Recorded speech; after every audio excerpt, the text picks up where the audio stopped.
Downey, thank you very much, and on behalf of all the fans here, thank you to Molson. We want to bring up our special guest here from White Rock, Jason Cooley, a Seafox Command Contest winner, and he gets the honors of saying the 4 most famous words in racing. And next to him, a guy you might not recognize out of uniform, Brendan Morrison, number 7. Let's hear it for Brendan. Yeah. Now we're getting very close. They get to say the magic words to get this race going. Everybody, 9, 8, 7, 6, 5, 4, 3, 2, 1. Gentlemen, start your engines!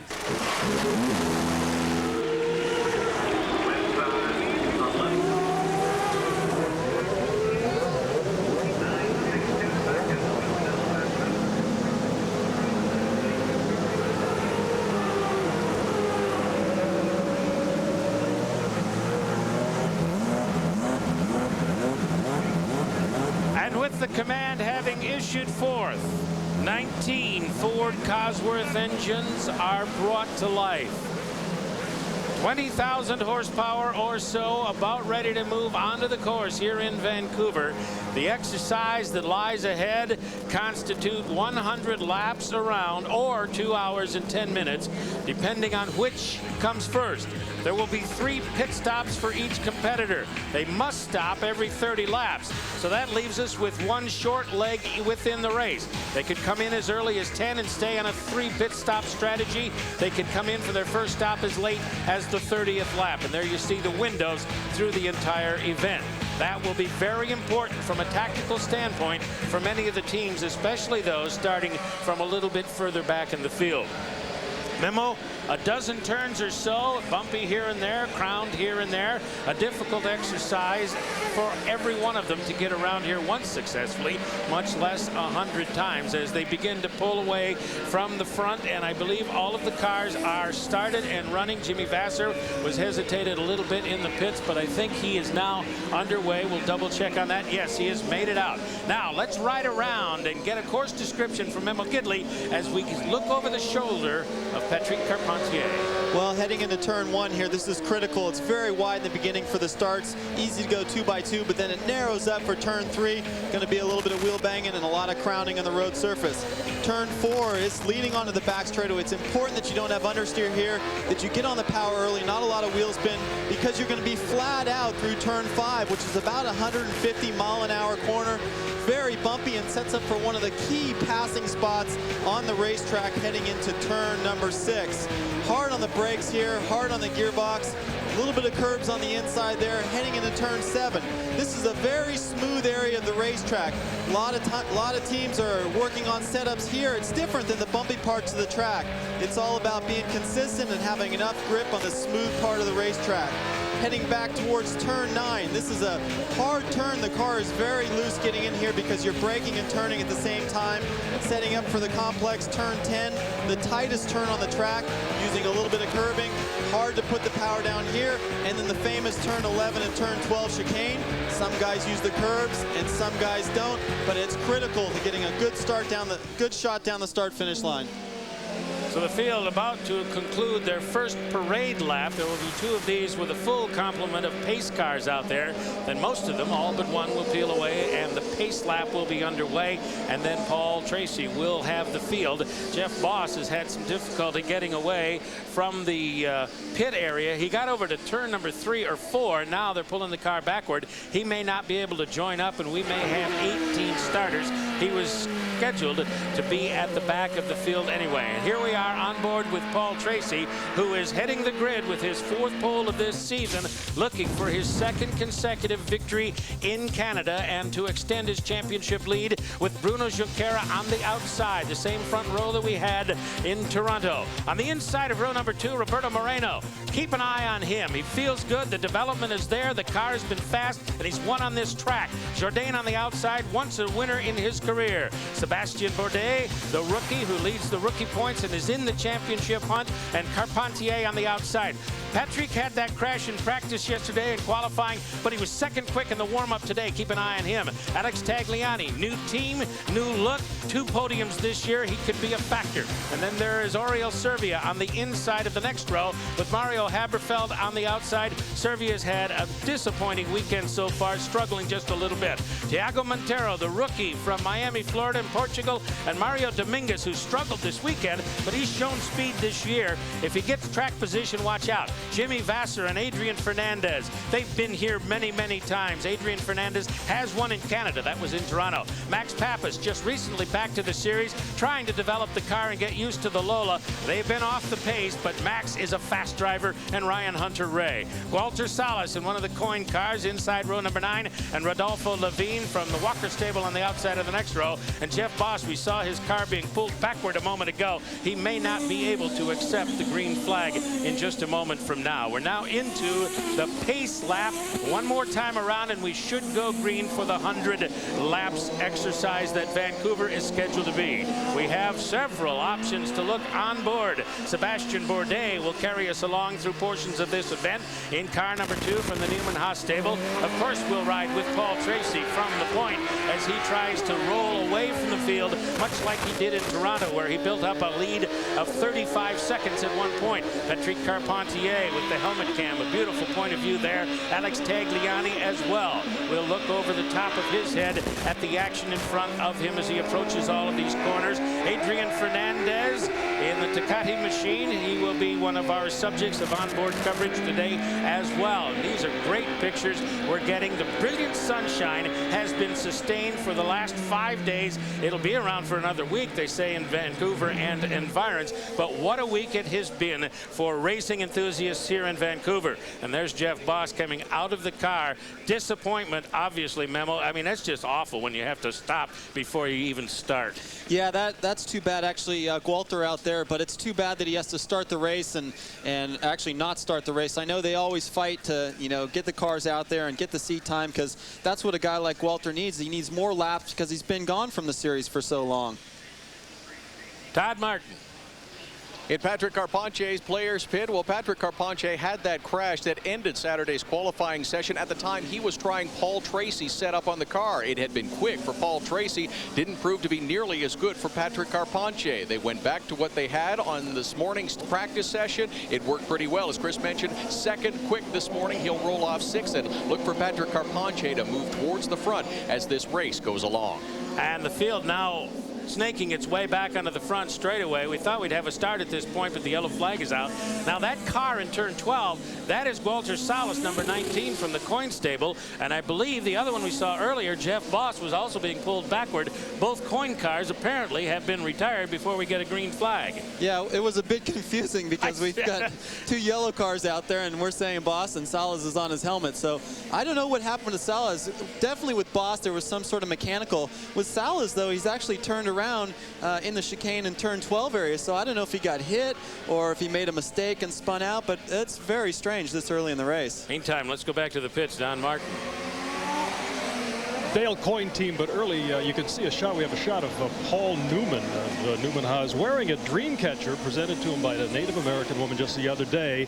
And the idea, says Paul, is to catch Paul Tracy in it. So in addition to the hardware, the high-tech cars, they're calling on the mystical spirits to stop Paul Tracy today. Chris?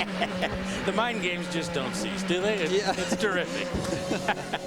So the field now at the southern end, I call it the southern loop or the lower loop of this course on the other side of Falls Creek, which constitutes turn 6, which is a high-speed entry and a right turn, and then a couple more right turns that you arc at the other end and left, and then head back north for the pit straightaway.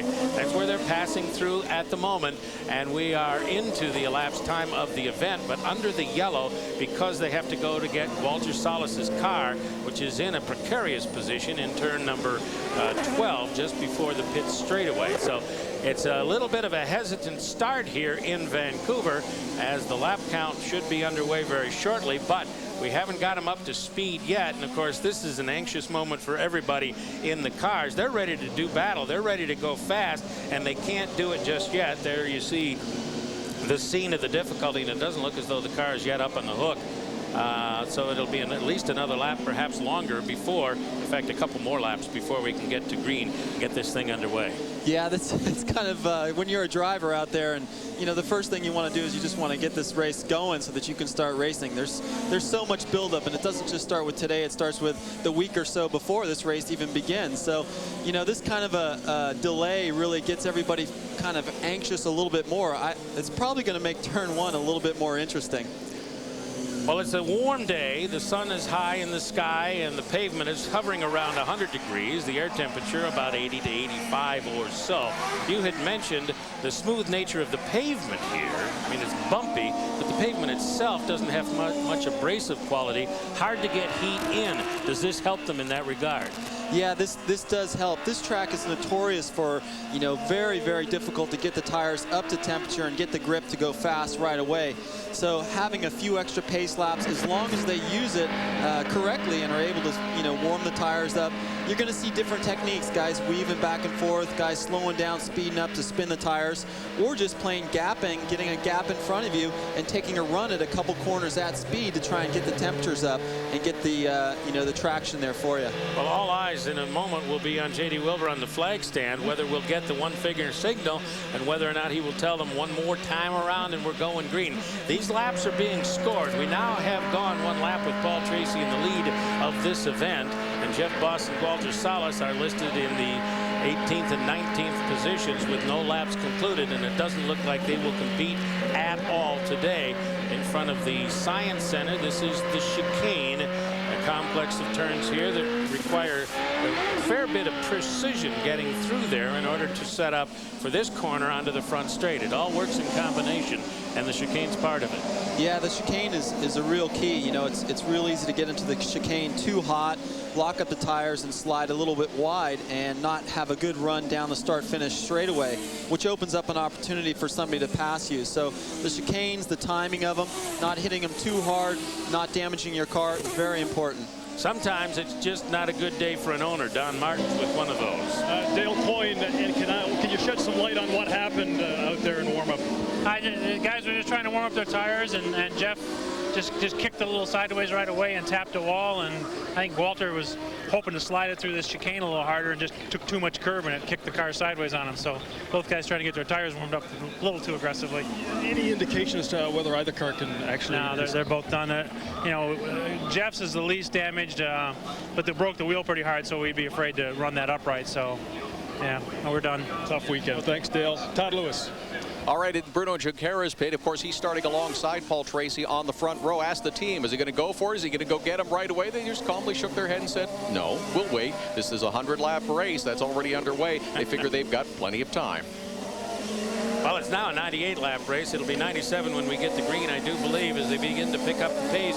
Now you see Patrick Carpentier, the pace car, is pulling away, leaving it up to Paul Tracy at the lower loop, and they'll bring it back and try and get into some sort of 2x2 setup before they get back to the front straightaway. Perhaps we can pick up a green flag here coming back to the straight.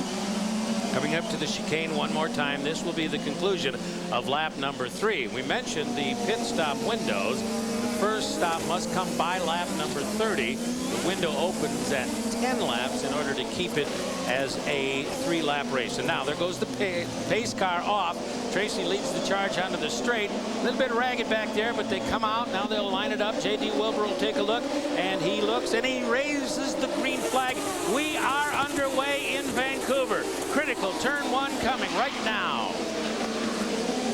Little bump there. Oriol Servia gets sideways, gathers it up. Adrian Fernandez wide on the corner, but it looks like everybody got through except Mario Dominguez. That's, what happens is you get side by side there, and there's just not enough room. Actually, a couple cars stuck there in that section. Now the number 7 machine, that is Thiago Montero and Mario Dominguez in turn number 3. And Bruno Junqueira did get the jump at the point. He is leading Paul Tracy into turn 6 at the lower loop. And there are the two that got tangled up on our stop. The Dominguez car seeking assistance. Also back here, we have 3 cars involved. So we'll wait and see exactly what happens at the flag stand. We do now have a full course yellow, so the jump went to Junqueira. He will lead the race. They will slow it down. The pace car will come out, and they'll go out and get 3 more cars. Here we come on the start. Tracy got jumped as he came off 12. Junqueira up the outside, and he took it away from him immediately. In fact, he had a two-car length lead as he crossed that start-finish line under the green flag. We say here that Bourdais has a puncture, so he'll be coming into the pits to get that taken care of. And you see some of the cars sliding around. Here's Bourdais. That was too bad for Moreno because Bourdais got on the inside and then clipped his rear wheel, and that's what spun Moreno around in turn 1. So Bourdais in the pit to get the necessary service to get back into action. Also in is Adrian Fernandez. Just behind him, and there you see looking backward from Bourdais' car. So we have Mario Dominguez involved. We have Tiago Montero involved over in turn 3. We also have the 4-car of Roberto Moreno into the tires in turn number 1, and now we've got more of them. Bourdais coming out of the pits has run into the back of Mario Dominguez's car. It looked like Fernandez nearly got gathered up there too, but you see him, he got around them and has gone off into the distance at turn 4. Did he hit him or just have to slam on the brakes and now back up? I don't think he hit him. Yeah, that's Tiago Montero and Mario Dominguez were stuck on the track there, and Bourdais comes into the pits and he gets, after making contact with Moreno, and then he goes back out and doesn't really know where those cars are, doesn't slow down enough with the yellow flag. That's obviously a full course yellow. Ends up running into the back of Dominguez. Kind of a double whammy there. So Bourdais catching up with the pack. Meantime, Oriol Servia's come into the pits. Mario Dominguez, you can see that the front wing is probably damaged. They're going to try and drop the clutch and get him going and see if he can get around to the pits for service. He's saying, push, come on, push me a little more. I need a little momentum and I can fire this engine. That's what he's trying to do. Boy, it's hard to sometimes get the cars running. You have to get them up to a certain speed. When they get hot, it's very hard to fire. So we've got them scattered all over the track. We're under yellow. 4 laps have been concluded according to the scoreboard, but we've been barely at speed in Vancouver. It's bound to get better before we continue too much more. We'll be back.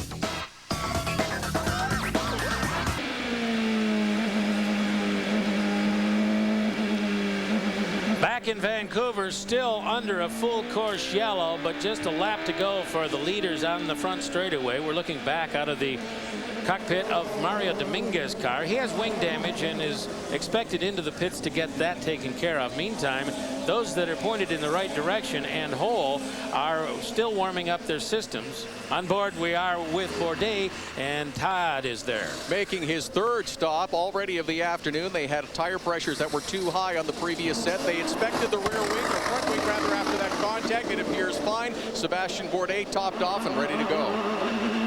So he'll join the serial over in turn 4 or so.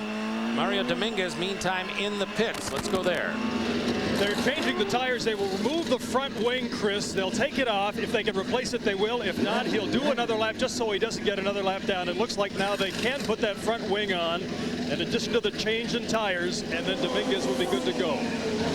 Meantime, the bulk of the field out on the long straightaway. There you see him. Bruno Junqueira leads this race. 2nd place belongs to Paul Tracy. Carpentier got a great start. He's in 3rd. Tagliani got a great start. He's in 4th. So 3 of the top 4 are Canadians. Then Jourdain, Manning, Haberfeld, Vassar, Pappas, Fernandez to look down the list a little bit further. At the beginning, Walter Salas and Jeff Boss were unable to start. Then Moreno and Montero and Dominguez have been involved in incidents. Servia's had some trouble, and they are all at least a lap, most of them 2 or more laps down to the field, and we should get a start when they get back up front here.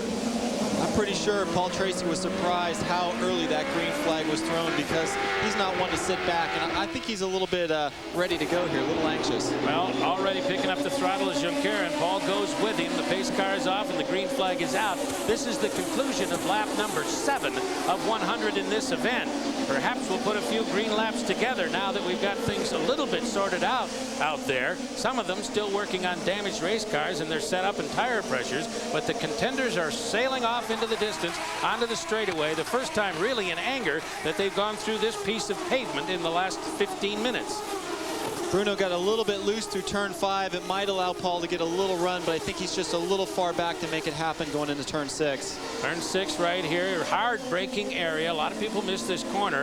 It has a long and broad runoff. There's no reason if you've missed the corner to damage the car. You can get back on the track. You're going to give up space, but there's plenty of room to get out of trouble over there. Yeah, as a driver, it's hard to make that decision. Okay, do I try and go straight and lose a lot of time and not damage the car? Do I try and, you know, make the corner even if I have to flat spot some tires and just make it? So it's difficult to want to go straight there. Let's go to Todd. Well, with an update from Paul Tracy's pit, you mentioned it, Memo, that Heath was very surprised that Bruno had jumped the initial start. Well, that's the feeling of the team as well. They're trying to get a hold of Chris Neifel right now. They're protesting. They believe Bruno jumped that start and did not give Paul Tracy the proper advantage for being the pole sitter. So we'll see how this one works out. Well, there's no question that the one car got to the start-finish line beneath the green flag well ahead of the man on pole. Normally, you want the pole guy to lead the start of the race. Yeah, it was really early, and actually during the laps after the yellow, I saw Paul pulling up next to Bruno, and I'm sure he was like, "Hey, what's going on? You got to, you know, jump the start and get a pass that way." On the lower loop, they worked through, working leader lap number 9. The gap between Junqueira and Tracy last time through was 0.6 of a second. 65-second laps is what they're turning right now, as they're really still bringing the systems up to full song and getting their tires situated.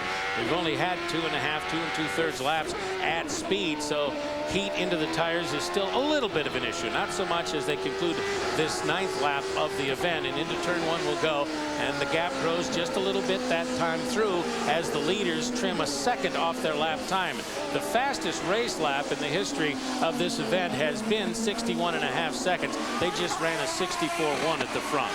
Yeah, they're definitely picking up the pace, and I think that this section of the track, turn 5 and turn 6 section, is going to be key for Paul to make a pass on Bruno. And he's kind of, you know, inching up just a little bit. I think that's where you're going to see it happen. Hard on the brakes, Junqueira. Paul right behind him, keeping the pressure up. Junqueira lit him up a little bit. Paul did not, and the space remained about the same. Does that tell us anything about the handling? Yeah, well, you know, Junqueira also with locking up the tires there, that's not really what you want to do, especially early on. You know, it basically creates a flat spot on the tire, and you lose a little bit of grip. So Paul's just back there licking his chops going, all right, Bruno, just keep making those mistakes, and I'll be right there to capitalize on it. He did notice that, then. Oh, yeah. Out of the straightaway, this will make it 1/10 done, and we've had 4 consecutive green flag laps, and into the corner they go. Paul got a ½ second back that time.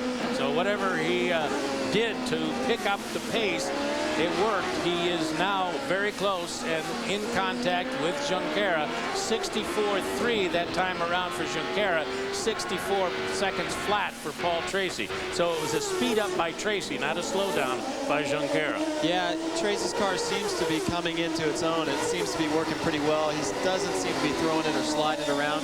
He's just kind of, I think he knows that Bruno's starting to come back to him a little bit. He's just going to wait. When the opportunity opens up, he's going to pounce on it. And the two next in line, Carpentier and Tagliani, did 63.9 and 63.8 respectively. So they had dropped off this lead fight, but they're now closing on that lead fight, at least based on the last lap around. Yeah, Patrick is looking really good. If you just see him on the bottom of the screen when they go by, and he's actually just about in contact with Tracy. And as long as Bruno's up there kind of holding up the train, then Patrick is going to catch up to him. And we know he's got a good car. 63.7 that trip for Junqueira. He speeds up, and so does Tracy at 63.9. It's Junqueira at the point, and Paul Tracy, Carpentier, and Tagliani stay there. At 170 miles an hour, we ride with Paul Tracy, still stalking Bruno Junqueira from about a ½ second behind into turn number 6. We're working lap 14 of 100 here in Vancouver in this important chapter of the 2003 Champ Car season. In terms of the championship, there they are, 1-2. And on the lower loop, it is still Junqueira. Closes up a little bit there under braking, but on the straightaway, Junqueira pulled him a little bit the last trip through, and he has expanded his lead over the last couple of laps to 0.6 of a second. Carpentier now trails in third, 2.3 behind the man in front. Tagliani is now 4 seconds off the lead. So it's a 2-car fight for the front, and there he is, Tracy, on the front straightaway where he's been just about every lap, almost tucked under the wing of Bruno Junqueira in front of him. I think Tracy realizes that, you know, it'd be nice to settle back and just, you know, not make a pass, but he wants to get in front of him. I mean, there's nothing like having a clear track, clear sailing, set your own pace, and not have to look at somebody through your visor. So I think he's going to want to make this pass. On lap number 15, there are about 15 to go before the pit window closes, before they must make a pit stop, but the first window is open. Anybody could go now and still keep it a 3-stop race, but the leaders will not do that until the last moment unless a yellow comes out. Right now, everything is going just fine in that regard. On board from the helmet cam, Patrick Carpentier at the Science Center. Look at the wheel as he moves through those 3 successive turns in quick order. Yeah, that's a tight turn that he just went through, and actually on the inside you'll notice a lot of those guys will use the curb, and what that does, it really loads the inside tires and helps the car to turn through that tight section. Tracy just did a speed up and pulled to within 3/10 that trip around. So it's sort of seesawing back and forth from about 3/10 of a second to 6 or 7 tenths of a second, the lead for Junqueira. Don Martin has more in the pits. Keith Wiggins with the team Roberto Moreno heard as competition. What happened to Roberto? He had such a great setup and great qualifying and out of the race early. Yeah, I mean, obviously it was looking pretty good for us, but it wasn't a particularly good start. I know they were very spread out, and maybe they shouldn't have done that, but I think it's too unfair to say exactly. It wasn't a blatant bad move by anybody. I mean, Bourdais was there and obviously hit him, but he was coming down the inside, so I guess we just reserve it as one of those things that happens. Racing luck. Thanks very much, Keith. Chris. Two front runners hard over the curbs, and lap 16 is now history. The gap between the two, 6/10. So it goes from 3/10 to 6/10. Then went down, goes back up, just a little back and forth. And both, I think, just in a rhythm and kind of content, it would appear, to stay right where they are. Yeah, the last lap, actually, Paul kind of looked to the inside of turn 6. And again, he's just trying to sort of psych Bruno out and just say, hey, you know, I'm right here, to get him to push a little harder and hopefully make a mistake. Because he's fast, you know, coming around turn 5, Paul makes up ground, and heading into turn 6, he just loses a little bit in the infield sections. Well, back in Toronto, it was a reverse situation, and Bruno had said afterward that he wanted to stay up close to Paul, particularly after the yellow took the big lead away, and see if he could pressure him and make him crack just a little bit. Of course, Paul had a pretty blunt response to that. Now it's the situation being reversed. Paul's right there, putting the pressure on. Maybe he's trying to get Bruno to crack. Yeah, I would say that's definitely what he's trying to do. 5th place, Michel Jourdain. Onto the straightaway, you see he's in contact with Tagliani. It's a bit of a fight for 4th, at least developing. Jourdain trying to pick up some ground and come up behind the 33 car with Rocket Sports. Johnson controls through turn number 3, coming up to number 4. There's Jourdain. So they've got a ways to go, or Jourdain does, to make that a real fight for the position. Right now, he's not close enough for any kind of move to be anticipated. He's got to make up some ground first. Yeah, I've been impressed with Jourdain and Team Rahal quite a bit, especially over the last year. You know, they may not be in contention at the start of the race sometimes, and they just kind of work away at it. Michel doesn't get too excited. You know, I think he knows what he needs to get out of the car. They fine-tune it on the pit stops. And lo and behold, a lot of times at the end of the race, he's right up there. So Michel Jourdain, who recorded his first career victory earlier this year, trying to track down Tagliani. Tracy continues to try and track down Bruno Junqueira. We'll be back. And of course, out front, we have a Canadian in number 3, the player's car, Paul Tracy, looking forward to Bruno Junqueira still by 6/10 of a second. A couple of moments ago, both of them got into the 62-second bracket. Junqueira trying desperately to speed up and drive away. Paul Tracy will have none of it. And they're talking over and over. They're going faster, lap by lap, setting fast lap of the race. And Junqueira just can't shake him. And there also is some discussion going on, I guess, about that start in kart race control among the race stewards, whether or not Junqueira might be guilty of some sort of infraction based on the fact he got to that start-finish line so much earlier than Paul Tracy did. Yeah, I kind of find that a little humorous, you know, because whoever seems to have the advantage, that's who everybody's complaining about, you know. And Bruno, you know, I mean, he's doing his job, you know. I mean, if you jump the start and they throw the green, then you didn't jump the start, you know. So it's really not up to him to police himself. Standing down in the pits, Todd Lewis. Latest word from team players, team principal Neil Mickelwright is that he tried to talk to Chris Neifel about the start. He is the chief steward, but apparently their decision was made by turn 2. Looks like things will remain the way they are, and as mentioned, Paul Tracy will have to do his talking on the track and force Bruno Junqueira to try to crack this week. Okay, so the discussion is over, and we'll just keep on racing. 0.8 of a second between first and second. Junqueira has it, Tracy wants it. Carpentier's drifted back to a 5-second deficit. Tagliani is now 8 seconds off the lead and 3 seconds behind Carpentier. So it's spreading out behind these two.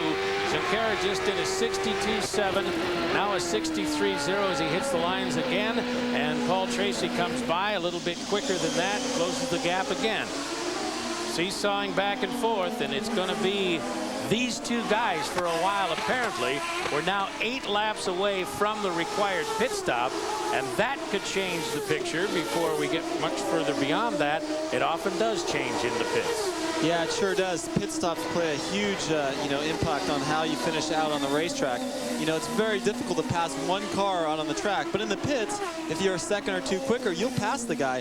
So having the crew, having them ready to go, they're all ready, but, you know, nailing that pit stop is very important. The pressure on the teams more and more these days, particularly in the races where we have a required number of pit stops. And for it to be a legal pit stop, you have to fuel and you have to change tires. That's what they will all do.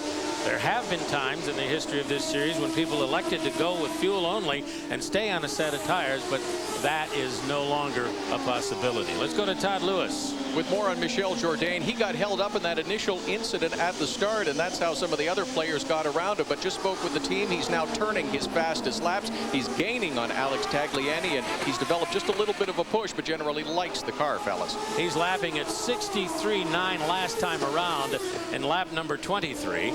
His fastest lap of the race was lap 18, so his quickest was a little while ago, and there he goes. Paul Tracy gets a run, and into first he goes. He saw the seam on the high-speed straightaway, set him up lap after lap. He must have seen something because he pulled that off with authority. There was no question he was going by. Yeah, it's that high-speed section we were watching where he was so fast, which is turn 5. You know, it's a flat-out turn, but you can't make a mistake, get sideways, and lose time. And I'm pretty sure Bruno got a little sideways there. Paul had the run on him, and there was nothing Bruno could do going into turn 6. Now we saw Bruno a few moments ago trying to pull away from Tracy. Every time he went faster, Tracy went with him. Now, can Paul duplicate what he did in Toronto and simply drive away from the field? He was quickest in the practice this morning, the warm-up, with Carpentier's second quick. So the players people had the setup on Sunday morning. Do they have the setup on Sunday afternoon? Well, Tracy may answer that question now that he has some clear road in front of him. Yeah, and Tracy really just clicked off, I think, his fastest lap. And, you know, that was passing Bruno at the same time. So, you know, once he has clear track, you know, he'll be able to relax a little bit, focus on his driving, hit all of his marks, and I think you're going to see the gap widen. 62.7, the 24th trip around for Tracy, his fast lap of the race. And look at the gap. It's growing already as they go through the lower loop, coming back toward the front. This will be the conclusion of lap 25. The next problem will be the pit stop for all of them, 6 laps away from over the rear wing of Paul Tracy's car. Where is Bruno? He's further and further back. That's where he is. 1.1 second the gap last time around. Let's see what it is this time. 1.8. So he picked up 7/10 on that trip around. In Toronto, he was averaging a gain of a ½ second per lap on the field. That last lap here in Vancouver, he picked up 7/10. That is an eternity in this game. Yeah, I'm actually a little surprised. You know, on that last lap, Paul was over a ½ second quicker than Bruno. And I thought he'd pull away a little bit with clear track or clear road, but I didn't think he'd pull away that quickly. So, you know, this is good for Bruno because you can see where Paul's strong. Hopefully they can make an adjustment in the pits and get the car a little bit faster for him. And that's a 62.699. Again, a fast lap and the fastest lap of the race for Tracy, that 25th trip around. And we'll see if this next one, number 26, is nearly concluded, does the same thing, and whether he's able to expand the gap even further. Just a few laps away from the pit stops as well. Onto the straight he comes. Paul just looks really smooth right now. You watch his car, it's not really stepping out a lot in the tight turns. It looks like he's got, wheel spin is not a big problem. He's got good traction, and he's really settled into a pretty nice rhythm. Now the gap is 2.351, and Paul just did another fast lap of the race, 62.6. Let's go back. Here's the moment of truth. At the bumps, high speed, here he comes. Didn't look like much of a bobble. It was just sheer power and driving skill from Paul Tracy. That was really odd. That was really odd. It's all... Now we go back to the start of the race. Look at Junqueira on the right, Paul on the left in the blue car. This is the green flag, and Junqueira clearly with the advantage as he came off turn 12 and dropped the hammer.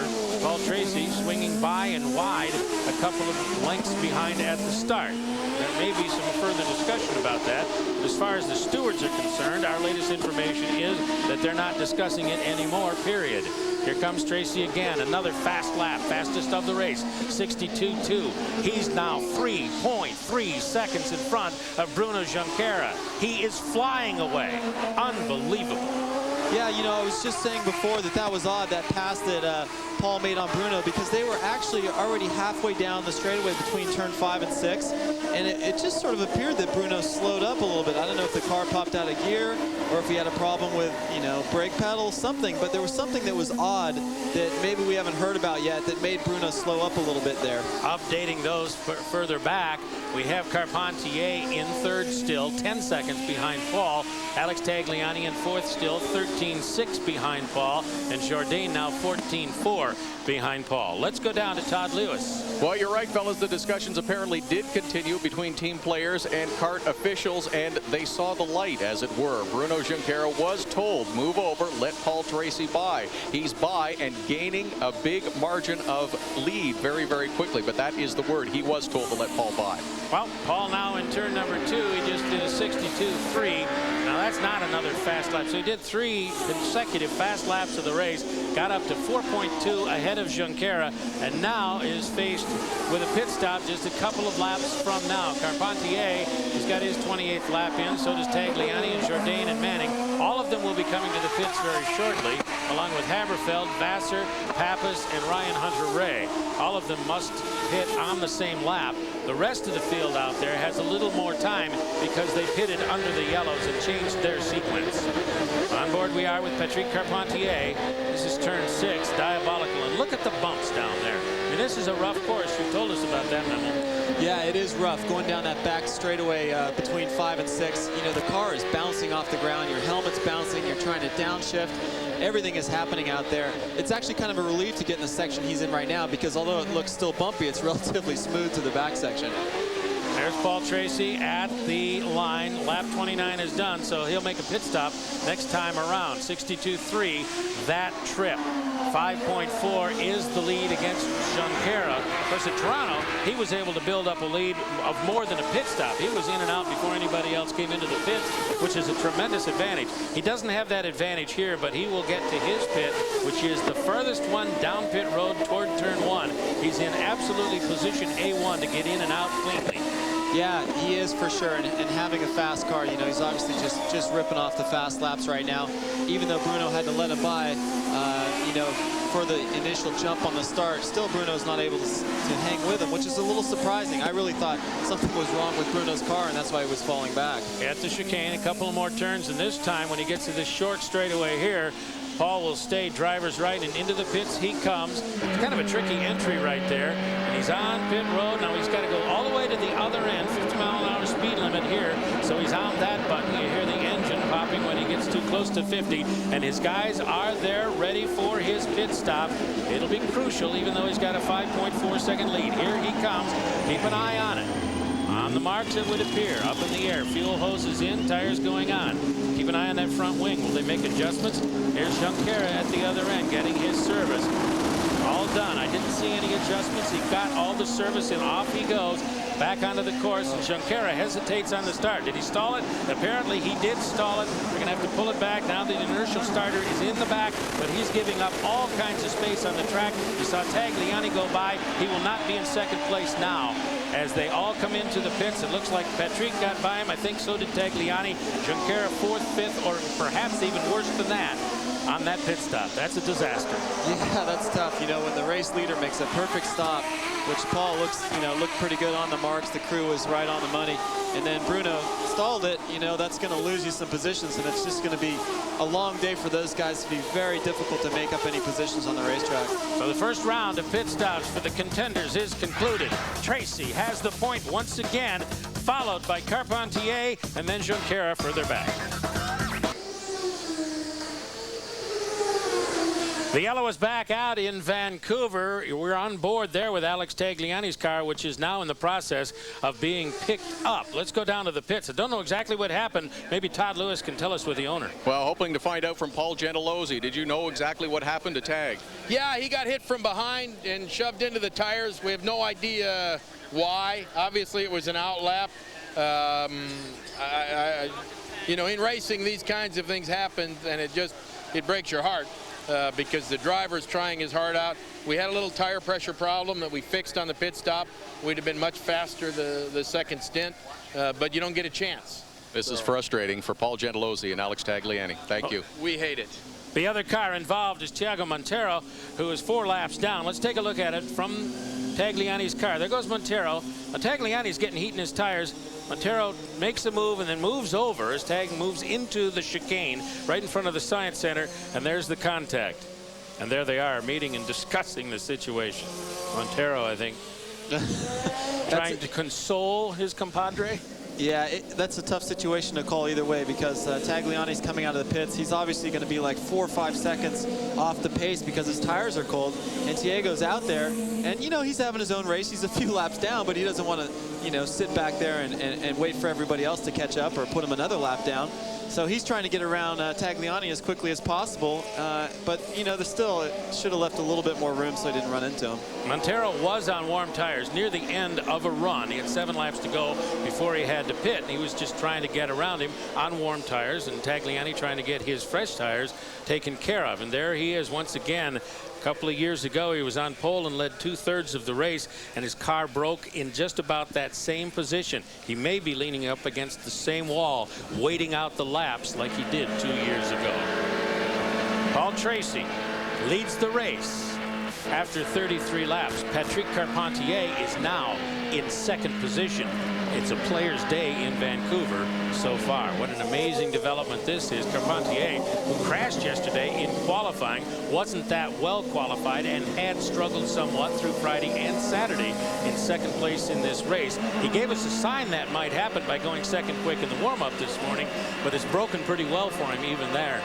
Yeah, I mean, you know, Patrick's in a good spot now. You know, he's sort of got a clear track. He's in back of his teammate, and we know his car was good from this morning in the warm-up. It's really going to put, you know, the pressure is on Bruno, because he's probably got a faster car than Patrick, or is a little faster, and he's got to get around him. But Patrick may, you know, make some changes to his car and be right up there. So the cleanup does continue as the field starts to snake through the chicane. Now there goes the Jets Go plane with the secret Molson Indy number, a part of the Global TV Molson Indy contest for a trip to the Molson Indy Montreal. Make sure that you enter at Canada.com. The field has cleared the scene of the accident onto the front straightaway, about to conclude lap number 34 of 100. Tracy, Carpentier, Junqueira, Jourdain, and Manning in a Renard in 5th position. And that's a pretty good story developing right there with that youngster from Derek Walker's stable. Yeah, Manning has done a great job. You know, a couple of their drivers, Haberfield had done really well on the start and moved up. But, you know, they're running with a Reynard, and it really doesn't sort of suit this track, which is a lot of slow-speed corners. They need something that's smooth so they can lower the ride height, and that's fast so they can work on downforce in the fast corners to get the grip. That was Ryan Hunter-Reay getting his pit service. He's running outside of the top 10 at the moment, safely back on the course, on the straightaway is the pace car and the field. It'll be another lap and a half at least before we get back to green. Patrick Carpentier right there behind his teammate. Given the pit stop, Junqueira, of course, he got a little help with the accident, in third position. It could have been a lot worse. Yeah, it could have been. I thought he dropped back a lot more because, I guess they built up such a gap that he was able to get back out and not lose too much. But he stalled it, and they had to pull him back, and they had to fire him up. And although it fired pretty quickly right after that, still he lost a lot of time sitting in the pits. Todd Lewis has more from the pits. Carpentier, during the last pit stop, the team made an air pressure and wing adjustment. You know, you're having a pretty good day when your cars are running 1-2 in this race, but now they think that Patrick Carpentier's car is going to be even better, and we'll see if both players' cars can get away from the rest of the field. Well, at the bottom line, at the end of that segment, he had a 10-second deficit to Paul Tracy, and Tracy wasn't the leader through most of that segment. Paul had the faster of the two cars. If he's dialed it in closer and he can stay with Tracy, more power to him, but I would suspect that's a tall order. You never know. I mean, the air pressure on these cars can make a big difference. A pound or two is huge. I mean, what you're trying to do is you're trying to basically get the air to reach the optimum level or your desired level in a certain number of laps. And sometimes you exceed that, and sometimes you never get to that. And so either way, it affects the handling, the balance, and the outright speed of the car. So if they were able to dial in the pressures a little bit more, he probably put some front wing in because a lot of these guys are fighting understeer, then he might be right there. More from the pits. Don Martin. Surviving the carnage, Darren Manning has moved up to 5th. Derek Walker, what's he telling you about the car? Well, during that run, we had a little bit too much understeer, so front end was sliding a bit more than we wanted. Made a change and put some fresh set of tires on, so we'll see what it does this time. He's a competitive guy. He said he could win with a car with 3 wheels, so the Renner doesn't seem to be holding him back. Well, I hope he does it with 4 wheels, but yeah, he's a pretty gutsy driver, and he's done a great job out there. The pit stop was great, so who knows? We'll see what happens. Chance to pick up some points. He trails Sébastien Bourdais in the rookie standings by 36 points, so a couple delay and win, obviously, would go a long way to making up that gap, Chris. Boy, it sure would, and they put him on the map in this series, Champ Car Racing. He's a fine young driver. He's got a car that just doesn't compete all that well with the Lolas. There's no question about that. Everybody knows it. But he never complains about that, and I think that's one of the things Derek Walker admires about him. He doesn't bellyache about the equipment. He just does the best he can with what he's got. Yeah, I don't know Darren very well, but I know Derek quite a bit, and he's a worker. You know, he gets in there, rolls up his sleeves and gets down to business. So it's nice to have a driver that sort of complements that. And yeah, you have what you have, and you can't really complain about it or waste energy about something you think is holding you back. Let's just try and make it as good as possible and get that up, and who knows, maybe he will get a podium finish in that, before the year's out. There's the scene of the accident, and it's all cleared away. The pace car is still on course, but this time beneath J.D. Wilbur. The drivers should all see the one finger. In fact, there it is. So the next time around, we'll go back to green. That will be the conclusion of lap number 37 when they come back around 1.7 miles from now, and we'll get back to full song. And we'll see if Patrick Carpentier's car is indeed up to the standard set by Paul Tracy in that first run. He's also going to have to be very fast in order to keep Junqueira behind him, because Junqueira, even though he had a bad pit stop, had a pretty good race car in that first run. Yeah, for sure. I mean, he was pretty consistent. He was able to click off the laps. He didn't make a lot of mistakes, and he's got a good race car, and I think he's really preparing for the start here. You see him dropping back. He's trying to get enough gap between him and Patrick so he can take a run at a couple corners at speed and get those tires up to temp, because he needs to really get around Patrick early on to have a shot at Paul Tracy. And another battle we'll keep an eye on. Manning in the 5th position with Bourdais just behind him. Those are 2 rookies, and a Rookie of the Year battle of some sort is developed between the 2 of them. We'll see if the Renard of Manning can hold off Bourdais, who'd like to move up a little bit. So a nice subplot developing back there in the pack. Yeah, that's going to be interesting because Manning, as we spoke, is on the Renard, and they've really been struggling. little bit on time, but also on cold tires. I talked with them, and it just takes a while to get those cars, the tires up to temperature, and they fight a lot of understeer early on until the tires get up. So it's going to be interesting to see if he can hold off Bourdais those first initial 2 or 3 laps. So Paul slows it down as the pace car pulls away, and I think he spun his tires a couple of times to get some heat in the back tires, because we're going to get a green flag about 4 turns from now. They're in the chicane, looking back from Paul's car at Patrick Carpentier, the gold helmet back there. Here they come, and the green flag should fly as they get off that corner. J.D. Wilbur still looking at him. Now he does display it. We're racing again in Vancouver, and here comes Paul. Got a good start. Staying with him was Carpentier, then Junqueira, Jourdain, and Manning into the corner. Manning swings wide, and Bourdais did get underneath him in the turn. So right away, Bourdais, the leader in the Rookie of the Year Challenge and a winner 3 times this season, ducks under Manning in turn number 1 and picks up the position. Yeah, you can see Manning get wide. You know, he just can't get the car turned on those cold tires. And what happens is then Bourdais or whoever else is behind him now gets a run on him and makes the pass. So Bourdais has an idea that he's going to do something with Jourdain. And here comes Jourdain against Junqueira, and Jourdain takes 3rd place. Can he hold it as Junqueira comes underneath him on the turn, but he cannot straighten it out and get the position back. And also right there is Bourdais attacking his teammate. He'd like to get that position, which is now 4th away from Bruno Junqueira. Boy, that was a sweet move. You know, I don't think Bruno even saw that one coming. You know, Jourdain must have got a heck of a run coming through turn 5 and just bolted to the inside at the last minute. Very, very late on the brakes. And a lot of wiggles in there in the twisty bits from Carpentier and Junqueira, still on cold tires, not fully up to full song, I would suppose. 1.6, so Paul drove away by a second on that lap. Tracy, Carpentier, Jourdain, Junqueira, and Bourdais. That is the top 5. And there's a report from the pits that there could be a tire problem, maybe something going down for Junqueira. I mean, he's all over the racetrack. Yeah, he is. He sure is. He's fighting that car. You know, boy, just a little bit loose through there through turn 5. And, you know, he may have a puncture in the rear and losing some tire pressure. I was going to use that word if you didn't. He is really all over. And look at this battle back here as we have Haberfeld making a move into the corner.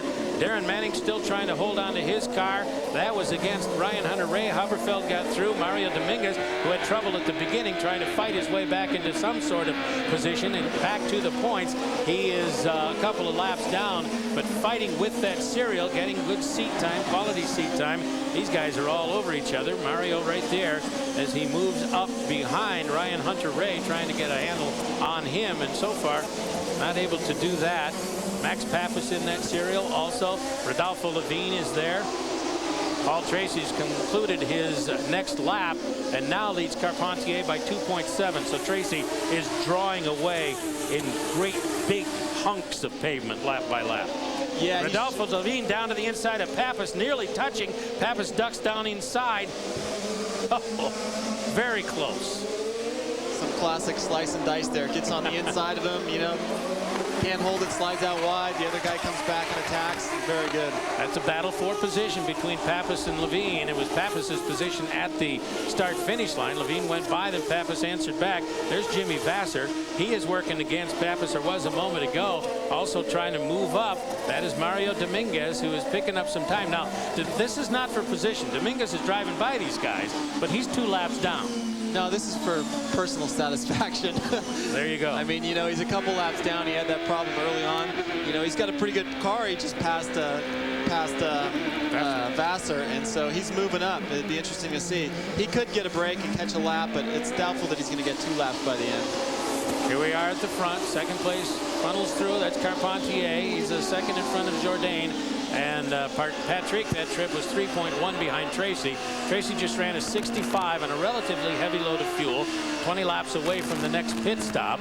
66-second lap for Patrick Carpentier that time. Also for Jourdain. Junqueira holding on to 4th spot. No sign he's going to go to the pits. Tracy on the point. We're in Vancouver. The car has settled down the last couple of laps, so apparently whatever was giving him a devil of a time no longer is. Yeah, it was interesting to watch through there. You saw the car move around quite a bit, and actually the rear end locked up under the brakes there.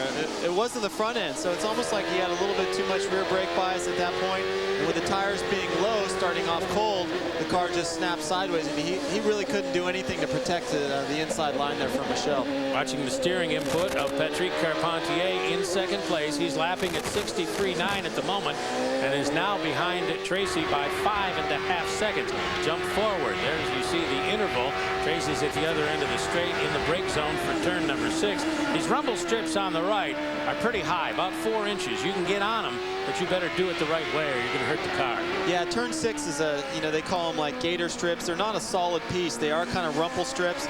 If you hit them, you've got to hit them hard enough so that it unloads the inside of the car so that you're not affected by the ones in between. There's a few guys that are doing it and are able to do it correctly, but if you just barely run on them, it throws the car sideways. Onto the short burst, coming back to the pit straightaway. This will be the conclusion of lap number 44, 100 scheduled. We've run 58 minutes in the event. There is a time limit already vested on this course. It is 2 hours and 10 minutes. We're probably in pretty good shape for that, to go the 100 laps rather than look at the clock to judge our checkered flag. The gap now is over 6 seconds for Tracy to Carpentier, and another couple seconds back to Jourdain, who really has his hands full with Junqueira in the battle for third because Carpentier is just pulled away from him. Yeah, Jourdain and Bruno are definitely, and Sébastien are definitely in the heat of battle here. Very impressed by Jourdain and the improvements that they were able to make on the pit stop, because all of a sudden he went from a car that was sort of, not really in contention to being right there. And who knows, if they can make a couple more adjustments, he's running times that aren't that far off of Patrick's. He might be able to move up a position. So we're 16 laps away from a required pit stop for the top 4.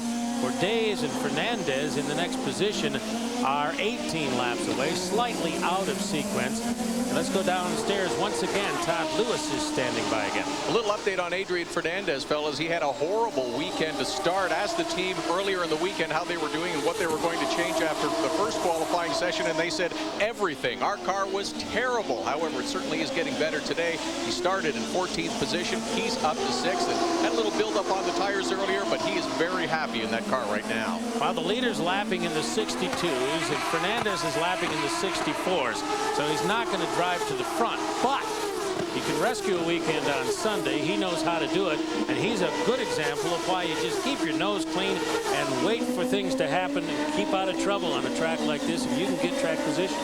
Yeah, there's some weekends where you have the car to win a race, and there's some weekends where you don't. And I think Fernandez has enough experience and is smart enough to realize that, hey, I'm not going to win this race on outright speed, but if I'm smart and I'm consistent and I capitalize on people's mistakes, then I may move up quite a bit. There was contact in turn 6. It may have involved Darren Manning there in the 15 car. He's a little slow off turn number 6. Let's go back and see if we can revisit what went on down there. Okay, there's Fernandez. Manning coming down the inside. And they just rub shoulders as they go into the corner, and the wing ripped off the Fernandez car as they went through the middle of that corner. He didn't quite have the pass down to the inside, and then he got pinched by Fernandez. Yeah, that was, with Manning coming down the inside, he wasn't really there, but he couldn't really do anything about it at that point. He was already committed. Fernandez on the outside, it knocked off the right side wing that runs on the side pod in front of the wheel on Fernandez's car, which is going to affect it through a high-speed section like turn 6, which they just went through. It's called a flugelhorn, and it picks up a lot of air. I did a piece on this a little while ago, a couple of weeks ago back in Toronto with one of the teams, and if you got 5,000 pounds of downforce, you've got maybe 2,000 on the back, 1,500 on the front, and a certain percentage from the center of the car where the flugelhorn is. That will affect his handling. It's the same thing that happened to Bourdais at Cleveland and nearly cost him the race at the end.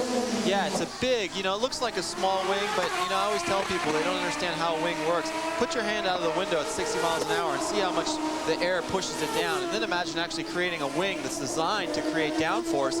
A small wing like that can produce a couple 100 pounds, which makes a huge difference for outright speed and grip on these cars. In Bourdais' case at Cleveland, when he lost the flugelhorn, he was nearly caught by Tracy, and then the laps ran out. He took the checkered flag. He got the victory. I talked to a couple of aerodynamicists after that, and I said, if there were more laps to be run at Cleveland, what would have happened? And they said, Bourdais was toast without the flugelhorn. It's an important aerodynamic piece that may spoil Fernandez's day before this is all said and done.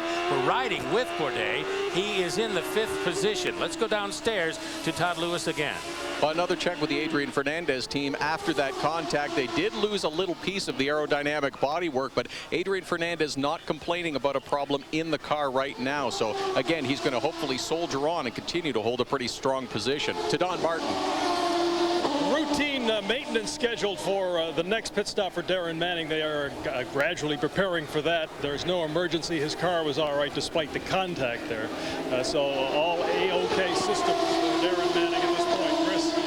Okay, Manning has slipped another spot, as we saw because of the contact. Number 34, Mario Haberfeld with the MyJack operation is up in that next position behind Fernandez. That is position 7 in the race, and that's a great run for that rookie, one of the best of the year. Yeah, they've done a great job. It's the same team, Haberfeld and Manning, and you know they're struggling with the Reynards a little bit, but they're just chipping away at it. I know a number of people that work on that team, and they're happy with the car as far as the balance and the progress they make. They just don't have enough grip on a course like this to really challenge for the lead. But it's always nice to get a result, and when you're running in 7th, it gets the juices flowing even a little bit more. Here we are, 1 and 2. Paul Tracy, Patrick Carpentier. It's a player's day in the sun in Vancouver, at least until now.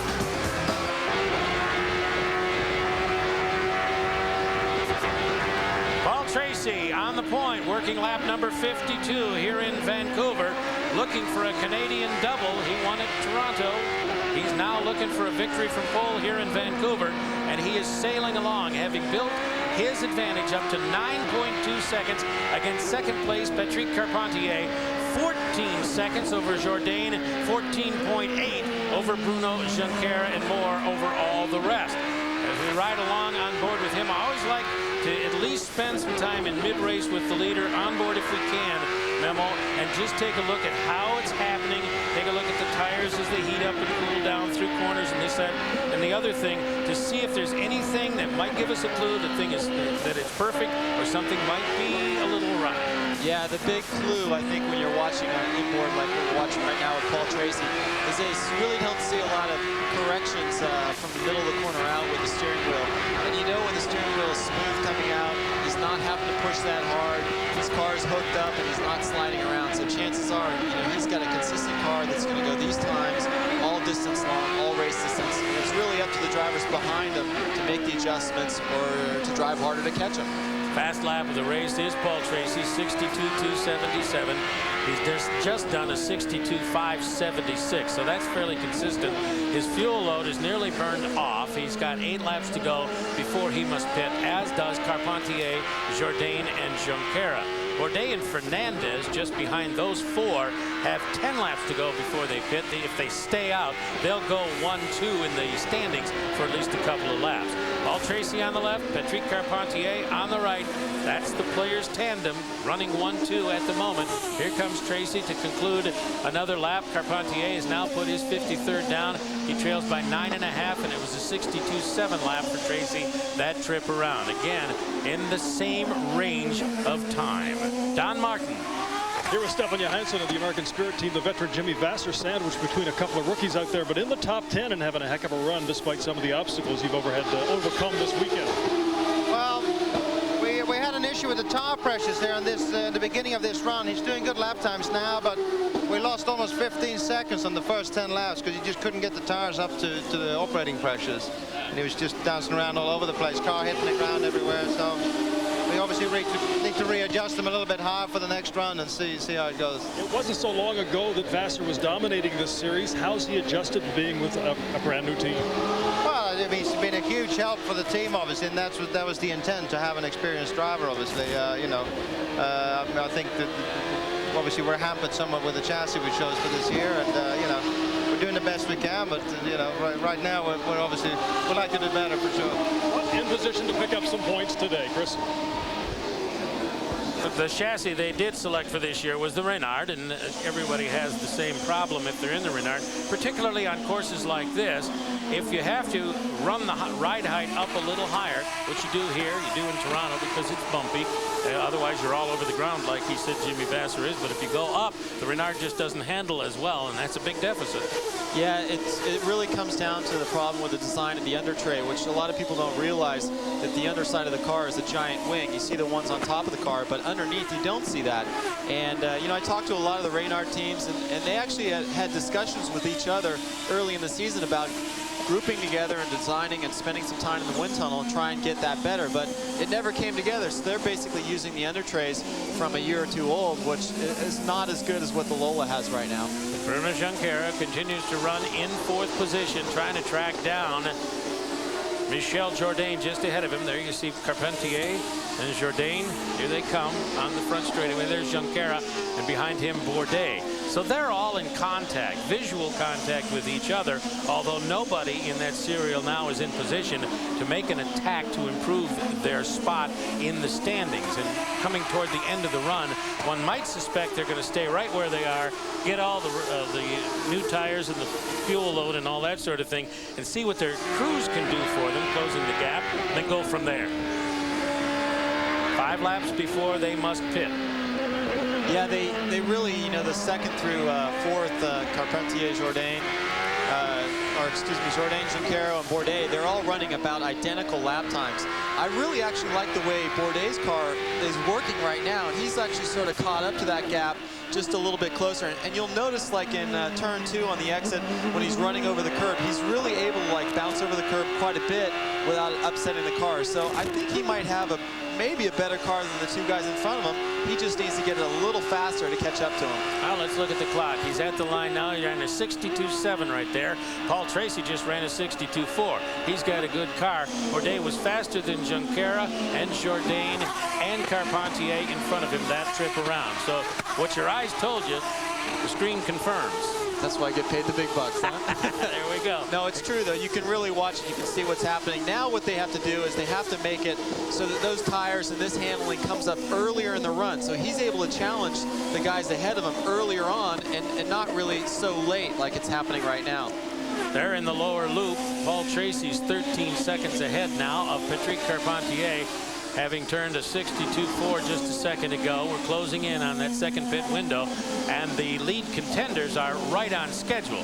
You know, the 30 laps, 60 laps, 90 is the optimum position for the pit stops. You can do various combinations within the framework of that, but it's been 30, and apparently it's going to be 60, and then apparently 90 for the contenders, unless there's a yellow in the last 30 laps, and then crew chiefs and drivers will have to make a decision. We'll be to that point in the race in just a little while.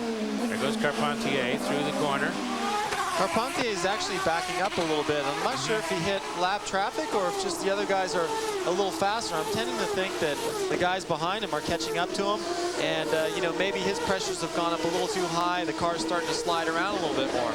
Well, he is definitely losing ground to Jourdain, Junqueira, and Bourdais.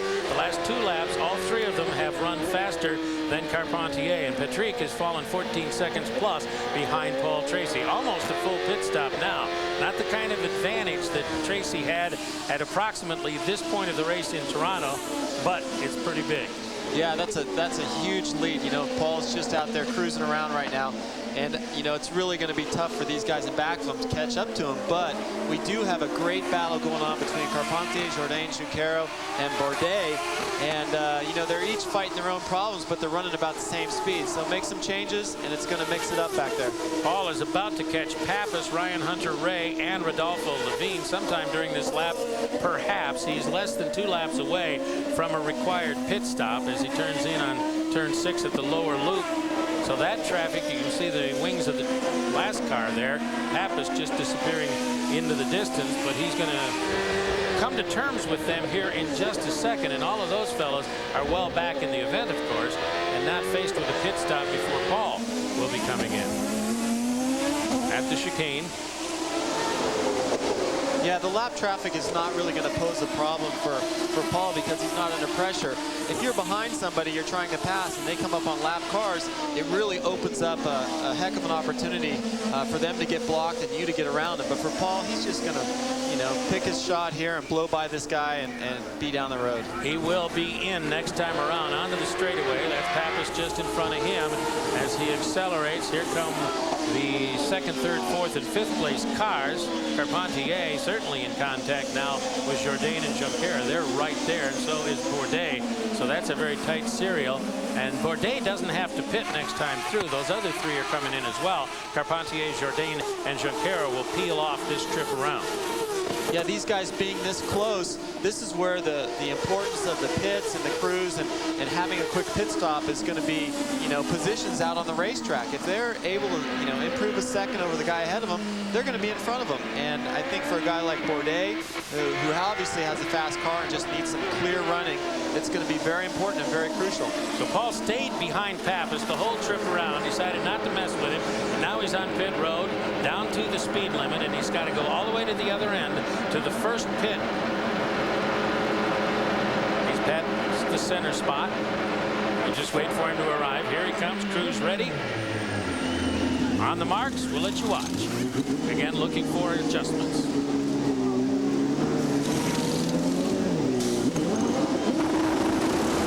Again, no turns on the wings, just 4 tires and fuel, and off he goes. Junqueira getting his service at the other, a little further back, about 100 feet behind Paul's pit. Don't see any adjustments on the front there either. And he pulls away. Carpentier is being pushed away. I think he got out ahead of Junqueira, and Junqueira might have gotten out ahead of Jourdain. We'll have to wait and see. Meantime, Bourdais did stay out and moves into second place. In fact, next time around, he may be listed as the leader. This is Darren Manning, who now is running in the 8th spot in the race. From our overhead look, you see the crew do their work and push him away. And we'll wait for the scoreboard to settle down. There's Carpentier. Mario Dominguez working all over him. Now, Dominguez has warm tires, and Carpentier has cold, and he yields. Oh, there's contact. Oh, boy. Through the corner goes Patrick Carpentier. Mario Dominguez also there. We saw the bump from on board, and his suspension on the right front is ruined. Patrick Carpentier is out of the race after his second pit stop, after running for an entire segment in second place behind teammate Paul Tracy. There's Dominguez, and his flugelhorn is ripped free as well, like we saw the Fernandez flugelhorn torn away a while ago. And climbing out of the cockpit will be Patrick Carpentier. He's got to be absolutely crushed by this turn of events. Yeah, Let's take a look at what happened as they came to the corner. It looked like Patrick gave him room and then turned in. Yeah, what happened there is Mario's obviously on warm tires. He hasn't pitted yet. Patrick's on cold tires. Patrick gave him plenty of room going into the turn. He said, hey, go ahead and take it. Mario, unfortunately, thought he was going to have to work harder than he needed to. He broke extremely late, wasn't able to make the turn at all. Patrick actually had to turn to actually not hit the wall on the left, and that's what clipped Mario's tires. So it definitely wasn't Patrick's fault. For sure, Mario just overshot that turn. So Patrick Carpentier steps away far too early while running in second place in Vancouver. Tracy still on the point. We'll be back in a moment.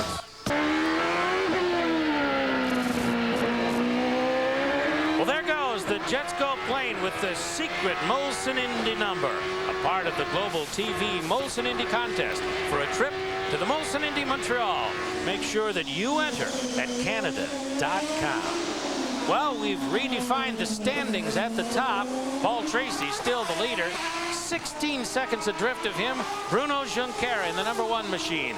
Then Sébastien Bourdais, the leader in the Rookie of the Year chase, at 20 seconds off the lead. He's in third. He just did his second pit stop while we were away.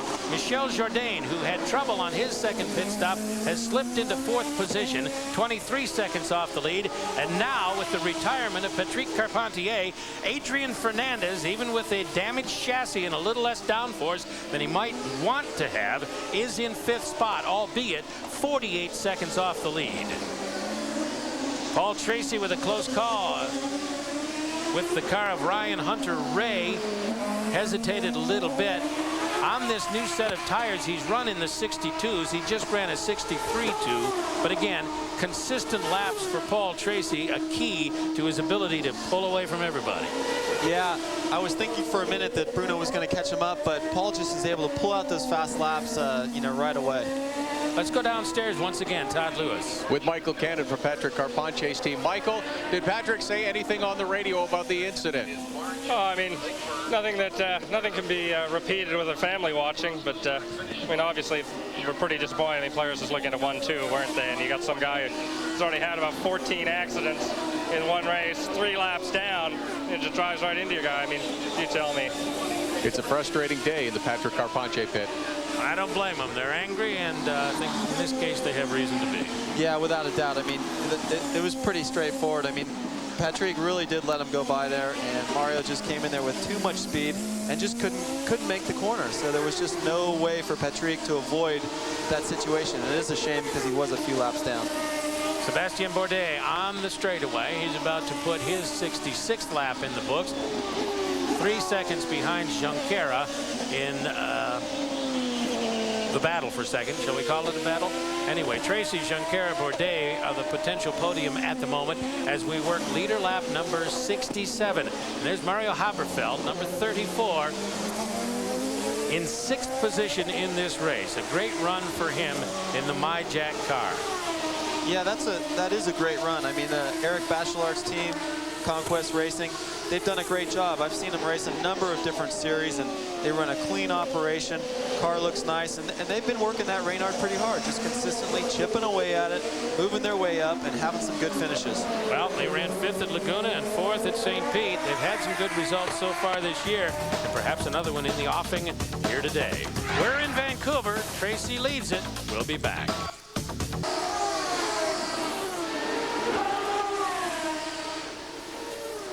A whole host of modern high-rises have sprung up around Falls Creek here in Vancouver and around this racing circuit, providing great view lines for people who are guests of the residents. On board with Adrian Fernandez, who has slipped to 6th position. Haberfeld got him for 5th while we were gone, and now we're getting reports there may be something wrong with the car. Don Martin? Eric Bachelard, Mario Haberfeld just passed Adrian Fernandez. Was it a matter of him putting a move on him, or did Fernandez pull over for him? Well, to be honest, I missed the action. But, I mean, no, Mario is running very well right now. And we made a few adjustments during the previous pit stop, and he's very strong. He just on his fastest lap at the moment. So he's P5, so we're having a good day at the moment. I guess you'll take what they give you. He's driving aggressively, though, and not satisfied with where he is. Yes, I mean, he's doing an extremely good job. I mean, this is our first season, and I mean, this is our first year in kart as well. So right now, we're pretty happy, but there is still about 30 laps to go. Thank you very much, Eric Bachelard. Well, while we listen to those fellows, we did see from Paul's car some moisture coming up, apparently, from Adrian Fernandez's machine. Yeah, it's hopefully it's not a, well, either way, it's probably a terminal situation. If it's a gearbox, then that just means that the gearbox is on its way out. Once it loses all the fluid, the gears are going to be dry, it's going to get hot, it's going to seize up, and that's going to be it. The other scenario is it's a little bit of water fluid coming out. Either way, it's probably not going to last another 30 laps. We're working leader lap number 70. Fernandez, as you saw there, was just being lapped by Paul Tracy. He's in 6th place, Fernandez. That means we have 5 cars on the lead lap. Tracy's advantage over Junqueira is now 18 seconds. 20 seconds over Bourdais, 25.6 over Jourdain, and 53 over Haberfeld. Haberfeld is lapping in the 63s, so it'll take a few minutes for Paul to run him down, if indeed he does, and get another car in this event a lap down. But Tracy is controlling this whole thing from the front. Meantime, Darren Manning, who has slipped back to 11th position in the race, in for his scheduled pit stop. There you see a new nose cone also going on. And that's from the Fernandez collision earlier. He ran out the segment with some damage on the front, and now they've made that repair. So that'll lengthen the pit stop, and but it won't cost him any positions on the track, I don't think.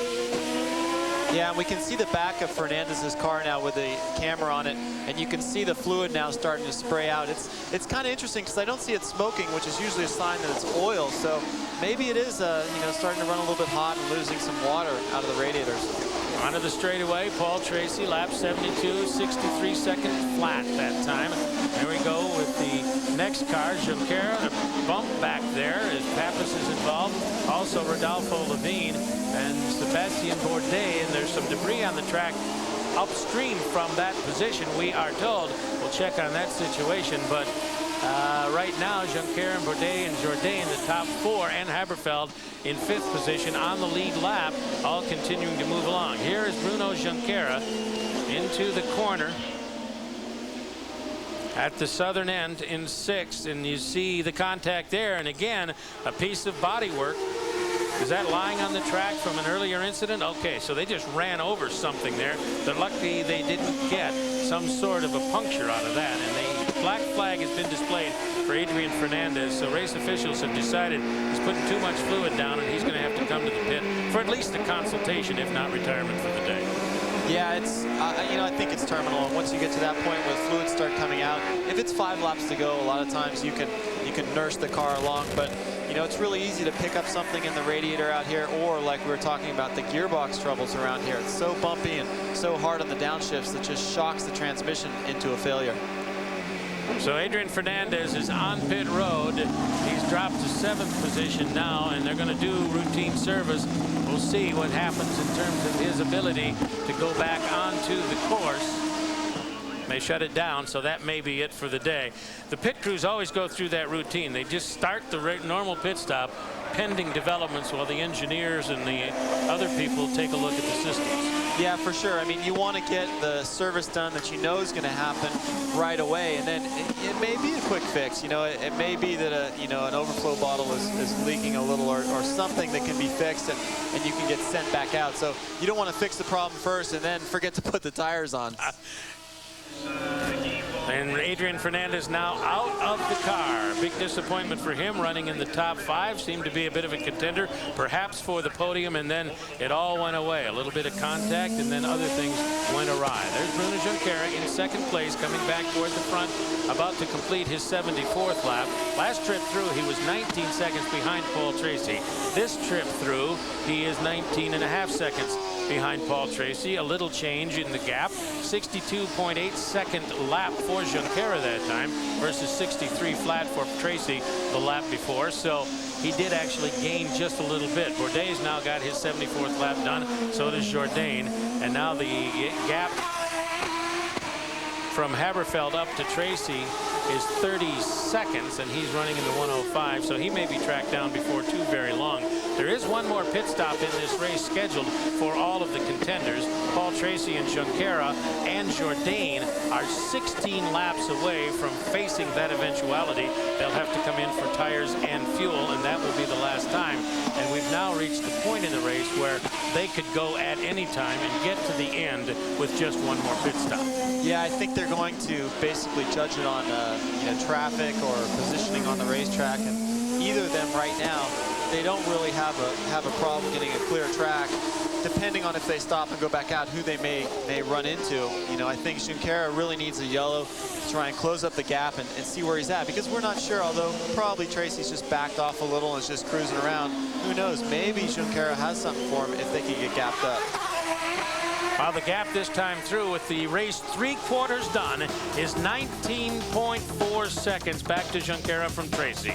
A salute to Greg Moore as we go to break.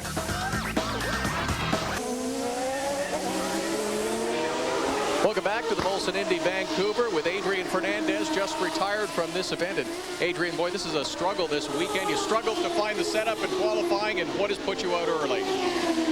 Well, we had struggled, but at the end we were running P5 in the race, and I think we could, even though we didn't have the greatest car. I made some passes on cold tires, and I was hanging on there. And then I started smelling some oil, probably from the contact that I had with Manning. Probably something broke and started spilling some oil. Thanks God I came in, because I was driving slowly because I didn't want to end up on the wall, and I could smell it pretty severely. I knew something was wrong. Thank you, Adrian. Adrian Fernandez, stud for the day, and safety first, fellas. You don't want to end up into the wall. Of course, Adrian Fernandez knows that firsthand. He had a nasty accident at this race last year. Yeah, that pretty much spoiled his season, and it was a serious injury that he had to deal with all the way to the beginning of 2003, and he was late with his testing and still sore when this season opened. There's Paul Tracy, 18 seconds in front of Junqueira. We were looking at Haberfeld just a moment ago. While we were away, Paul Tracy put him a lap down, so there are only 4 left on the lead lap. Haberfeld still running in 5th, but he is a lap down in the event. Paul is lapping at about 63 and a little bit above, a tenth or two above 63 on a regular basis. Junqueira at 63.4. They're on about a half load of fuel now. We're 11 laps or so away from the scheduled final pit stop, but I reiterate, the window to the end is open. They could come in at any time, get the service they need, and be free to run to the end of the event, which is now 21 laps away. We just concluded lap number 79 for Tracy, Junqueira, Bourdais, and now Jourdain. There's Bruno Junqueira, 62.8 the last trip around. He's making a valiant effort to draw in Tracy. I mean, he's running good laps. Yeah, he is running fast laps. I think the quickest we've seen from Tracy is low 62s. So he's still a little ways off that, but it's just really hard to know. Like I said, I mean, Tracy's out there. He's got an 18-second lead, and I guarantee you he's just cruising along. I mean, he's just saving his car, saving his tires, and just taking his time doing everything out there. Bruno's probably working pretty hard to try and close the gap, which he should be. And they really need a yellow to kind of gap things up or close it up tighter so you can see where he stands. Report from the course that Jimmy Vasser may have trouble with one of his tires, the left rear and the gearbox at the same time. Meantime, Paul Tracy coming up on the rear wing of Ryan Hunter-Reay in the speed section of the course. He ducks down to the inside and he clears him into turn 6 cleanly and safely away is Paul Tracy. Last trip around 63.3. We're working leader lap 81. The countdown to the end well underway. There's a look at Sébastien Bourdais running in the 3rd position. He's 5 seconds behind Junqueira and 22.2 behind Paul Tracy. Sebastian's been quick. You know, he's had a quick car, as quick, if not quicker than Bruno or lap time wise. But I've noticed that on each of the stops when he comes out, you know, this is where the experience kind of, you know, helps out Bruno, is he's able to go faster on cold tires. Let's go to Todd Lewis. Well, a little more, fellas, on Sébastien Bourdais. On his last pit stop, he's going to have to use a mismatched set of tires. Of course, he cut one down early on in this race, and you're only allowed a certain number of sets per weekend. So for the last stop, Sébastien Bourdais is going to be on a mismatched set of tires. Crew has their fingers crossed that it matches up okay on performance on the track. Well, we'll wait and see. He's 11 laps away from having to come in. The 2 in front of him, Tracy and Junqueira, have to stop in 9 laps from now. And 4th place, Jourdain, in 10 laps, well, now 9. So they'll be a little bit staggered, although no one's in danger of finding a terribly crowded pit road anymore because of the attrition in this event. Yeah, it looks like they're all going to have clear gaps out there. And I think Bourdais, you know, talking about the mismatched tires, what he probably has to put on are 3 new tires and 1 tire that has a lot of mileage on it. Depending on if it's a front, he might get a lot of understeer, slow him down a lot, or a rear, the car's going to be pretty loose and sliding around the back end.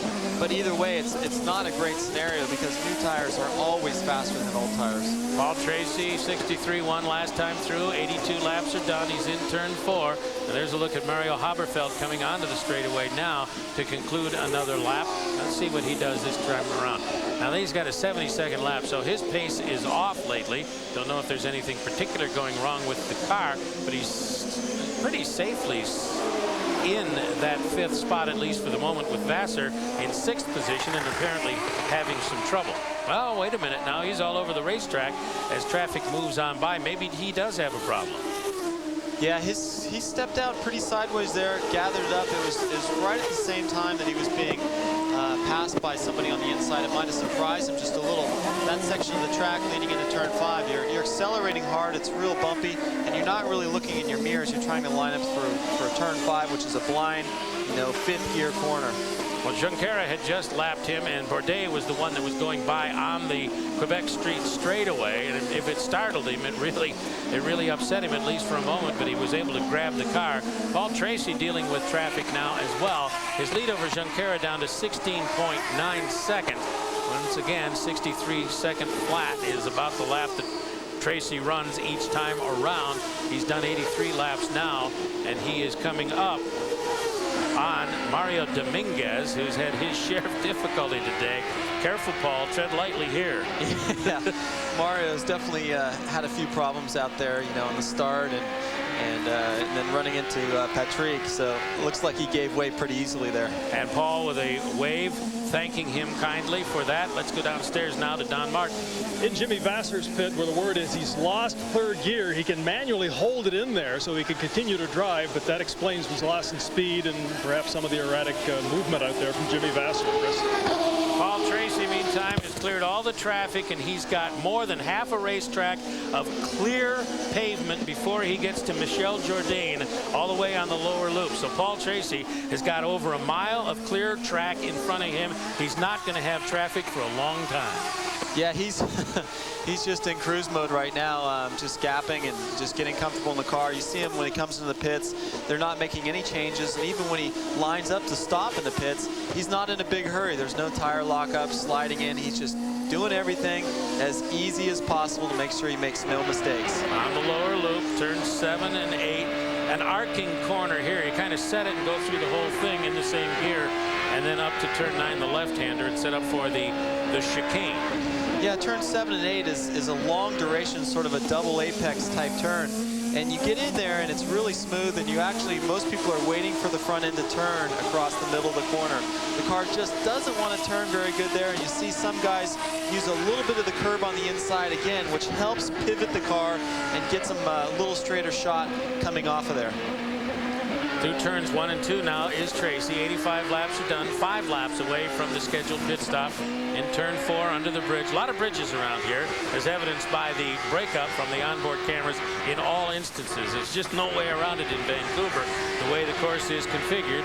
But here we go down the straightaway, 170, maybe a little above that with a light fuel load right here. And then the driver's left and set up for the corner, and then the double apex arc that we talked about just a moment ago. Smooth as silk, and a good lap last time for Tracy, 62.7. 62.7 for Junqueira as well, 62.6 for Bourdais, and 64.2 for fourth place Jourdain last trip around. But the lighter fuel load helping them pick up time on the track, but they're not changing the space between them because they're all doing it at the same time. And it also tells us that the tires that they're provided, the Bridgestones here, are just spectacular. They hold up through these runs and sometimes get better toward the end of the run. Yeah, they say. They say, that's right. I've been over to the Bridgestone trailer numerous times this weekend, just trying to, you know, find out if there's any weakness in the tires, but they've come here with the same compound they had last year, and it's very, very durable. And actually all the guys say, oh no, none of the teams are really complaining about any problems out there. The tires wear out, but they're pretty even and when they do, and no real problems with temperature or excessive wear. Bruno Junqueira, they're trying to come to terms with Darren Manning, who he is lapping on the straightaway. He will sail by, but it cost him the last few corners at the end of the last lap, slowed him down to 63.1 as opposed to 62.4, so he lost ground to Tracy by almost a second. And I suppose in its own way, at this point in the race, that would still be frustrating. Yeah, that is frustrating. You know, in the course of a race, you know, there's a lot of times you get held up and you add a second there and another second there and 2 seconds here, and pretty soon that's 5, 6, 7 seconds out there. So it all adds up and affects where you are on the racetrack, and you don't want to lose any time when you're out there. You want to get around somebody as quick as possible. 3 laps, less than 3 laps now to go before Tracy must check in. Bruno Junqueira coming to the line, and he's about 3 laps away also from his pit stop, and now 17.4 behind Tracy. Jimmy Vasser on pit road for what probably is scheduled and routine service. At least he's got first and second to get out of the pits. Tires going on, didn't see any adjustment there as it came down off the jacks and back to the track we go very quickly. There's Bruno Junqueira coming up to turn 6 on the Quebec Street Straight, working his 88th lap, as is Paul Tracy. Tracy's 4 corners ahead of him at this point. We had a look at Jimmy Vasser when he came into the pits and mentioned earlier that he's lost third gear and he has to hold it in gear. And I don't know if everybody realizes how difficult that is on a street course that's so bumpy. you know, in the corners or down the straightaway. When he's going through the corner, he actually has to put one hand on the shift lever and push it forward so it doesn't pop out of gear. That's difficult. That makes for a really long day, and he's doing a good job just to keep it, you know, on track without hitting anything right now. Well, with some of these corners, if you're in third, you better have a strong left arm and hand because you're doing one-handed steering. Yeah, predominant corners are to the right on this track, and you know, for sure he is strong. He's going to have a strong left hand after the end of this race. Bruno dealing with some traffic again as he moves through Ryan Hunter-Ray onto the straightaway. Just in front of him is Rodolfo Levine. Rodolfo's, you know, he's up to what, 5th place right now, 6th place. 6th place, yep. He's, you know, he's just kind of pounded around out there and hasn't had a fast, you know, weekend to speak of. But you know, we haven't seen him running into anybody or making any mistakes or stalling in the pits. And lo and behold, at the end of the race, you know, he's sitting in 6th, which is a pretty good spot to be in. There's Tracy. This is lap 89.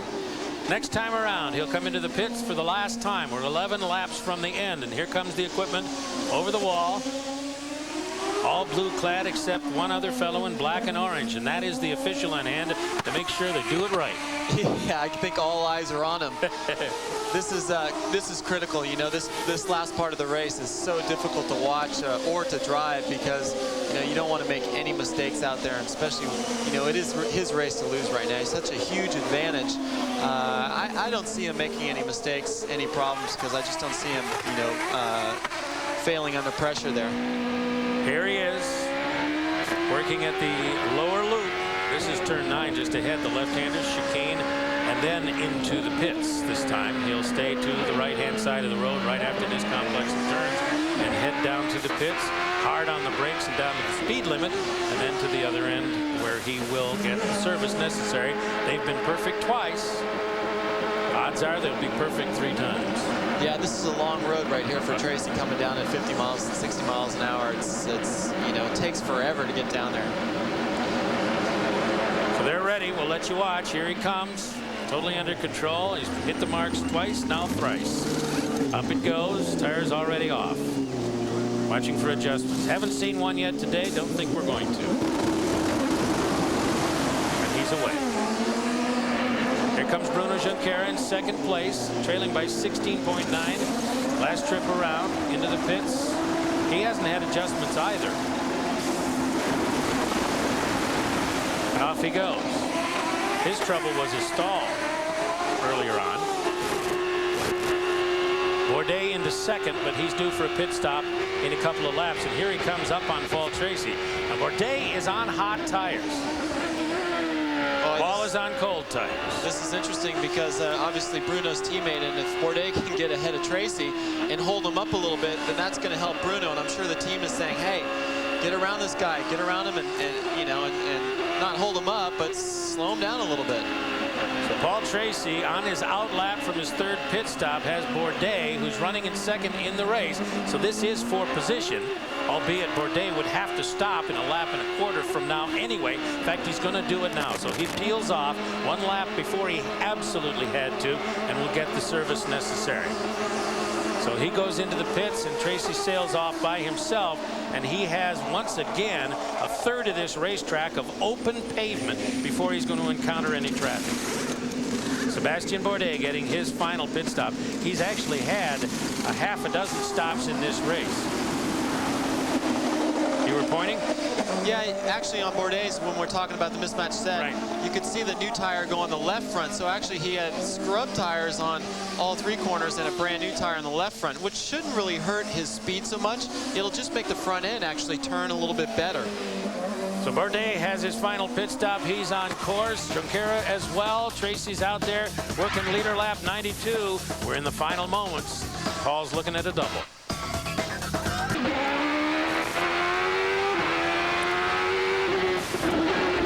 There goes the Jets Go plane with the secret Molson Indy number, a part of the global TV Molson Indy contest for a trip to the Molson Indy Montreal. Make sure that you enter at Canada.com. Well, we were riding there with Paul Tracy, who's on leader lap number 95, closing in on the end. It's scheduled for 100. Mario Haverfeld there under pressure once again from Bruno Junqueira. And Junqueira gets the space on the track he needs to sail on through. 15 seconds and 9/10 from Tracy at the moment, and the lap's running out.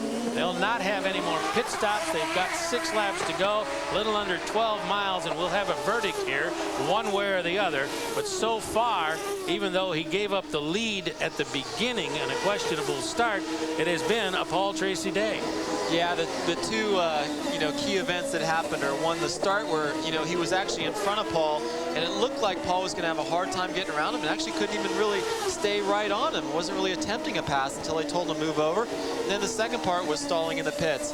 That really put him back quite a bit, and it's just the gap is so great that there's just not the room to make up that kind of distance. Incidentally, Paul Tracy has led enough laps to capture the bonus point in the championship.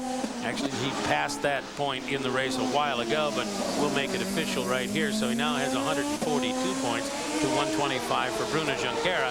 And if the positions remain the way they are for 5 more laps, then he will add to his lead over Junqueira, although Junqueira will score well today. Normally, you're pretty happy going home with 16 points or more.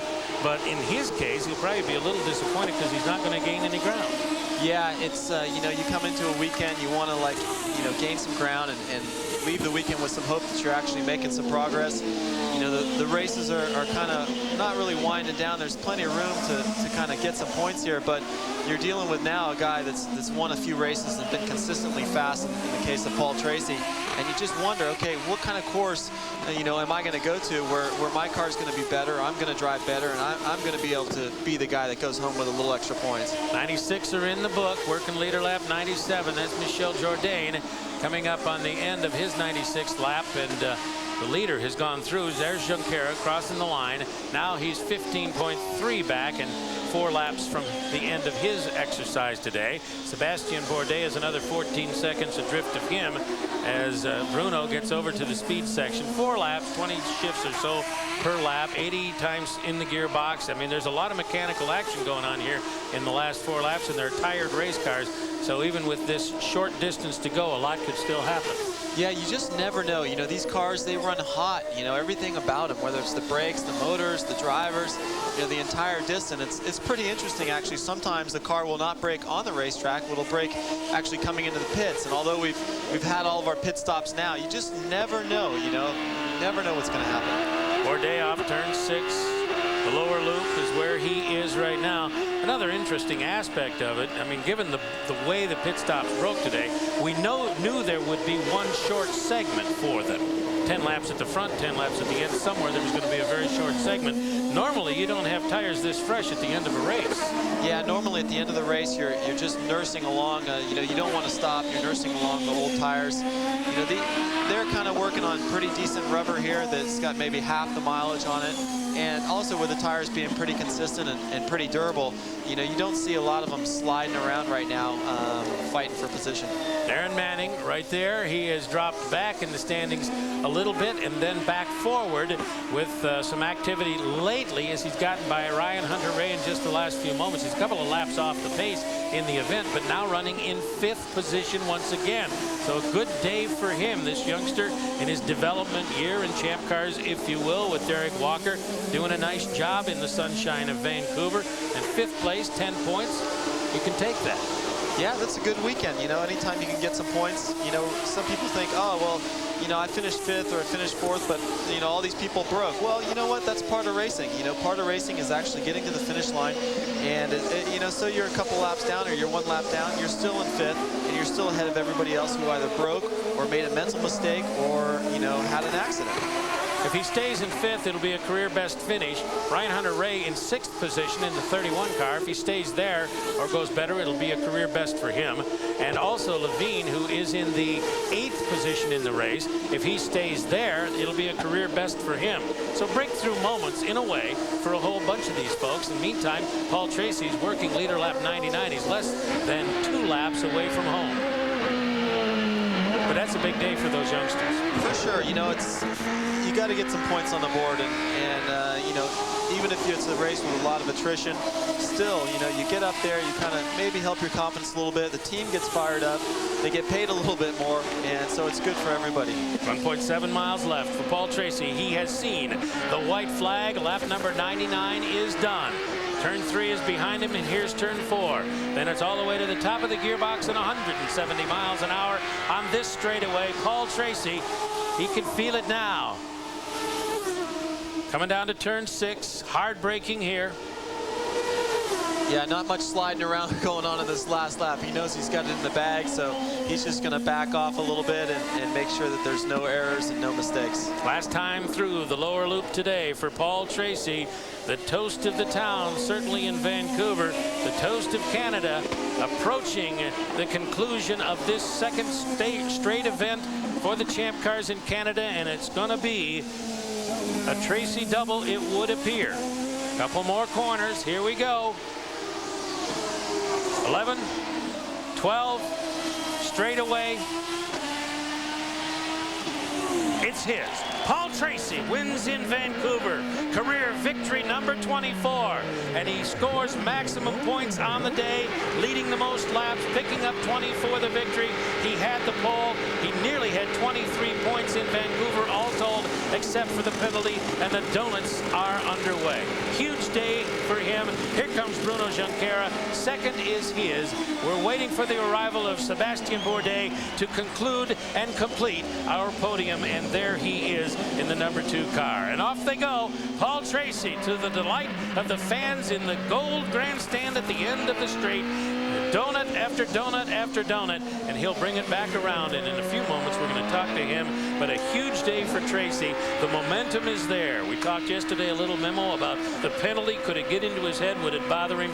Nada. Yeah, you know, he's had such strong results in the last couple street courses.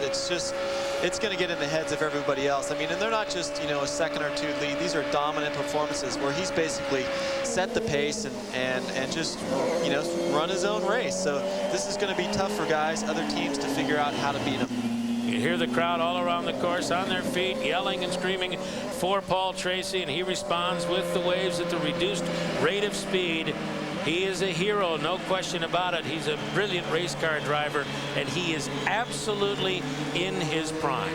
Yeah, he's really, you know, over the last couple of years, you know, slimmed down quite a bit, gotten into shape, focused, and it pays off. You know, a few years ago, he wouldn't have been able to do what he's done right now because I don't think he had the focus, you know, to push himself that way. So it's paid off, and it's good to see somebody work hard and get the results. Unofficially, he'll have 162 points coming out of here, and Bruno will get 16 for second place today. That'll put him at 141, so the deficit grows to 21. That's a full race lead for Paul Tracy as he gets back to the pit entry, and he'll stop very shortly right in front of the victory stand to receive the accolades of those gathered there. Bruno's already come around. I think Sébastien Bourdais is already there, and look at the attention, well deserved, as Billy Camphausen, the veteran kart official, reaches in. He always does the honors at the conclusion of a race. Billy Camphausen will help the winning driver unstrap and get out, make sure everything is good for him, and then they'll go to the interviews, and we'll hear from Paul very shortly. That's a big moment for any racer, and you cannot get over it. It never gets old. Yeah, it's, you know, when you have a good result like that, or just at the end of the race, you know, you just want to sort of sit in the car for a second and just relax a little bit. You know, it's all about how much hard work has gone into it over the last couple weeks or couple months or whatever, and that's how you get to the front. Very quickly, Tracy goes the distance at 100 laps. So does Junqueira and Bourdais. Michel Jourdain in 4th also does 100 laps. Manning gets his career best 5th. Ryan Hunter-Reay is 6th, career best. Haberfeld 7th. Levine is 8th, career best. Then Pappas and Dominguez the top 10. And now Paul is up in the car and greeting a crew that serviced his machine and his effort so flawlessly today. 3 perfect pit stops, and you cannot discount that either. No, the players' crew is right here. done a great job. You know, they've been in contention supporting the series, being out here racing for a number of years. Okay, let's go downstairs. Todd Lewis is standing by. Paul Tracy removing the helmet, removing the Hans device, celebrating with the team and celebrating with the crowd. It was quite a start to this weekend for Paul Tracy with the qualifying controversy as he continues to get congratulations from the team. But Paul, it's now the double in Canadian races, Toronto and here in Vancouver. This has got to be very satisfying. Wow, it's awesome. I got to thank team players, the job that they've done. They've given me a great car all year. We've been able to do the double in Canada. I got to thank Firestone or Bridgestone and Ford. The motor ran great. The tires were awesome. I was able to, just like Toronto, just run hard all day. And, you know, the crew did a great job in the pits. It was just made it easy for me. It looked like 3 perfect pit stops. In fact, you even refused the water bottle on the last one. Is this as good a car as you could have? And how satisfying was it to get a kart ruling in your favor, to get around Bruno Junqueira? Well, I was a little bit PO'd at the beginning because Bruno blatantly jumped the start. And it was good that kart did the right thing because it was very obvious what happened. And once we got in front, I was much, much faster than Bruno, and I was able to pull away steadily. Paul Tracy, the winner in Vancouver, 2 for 2 in Canada. He'll go for the hat trick in Montreal. Let's go over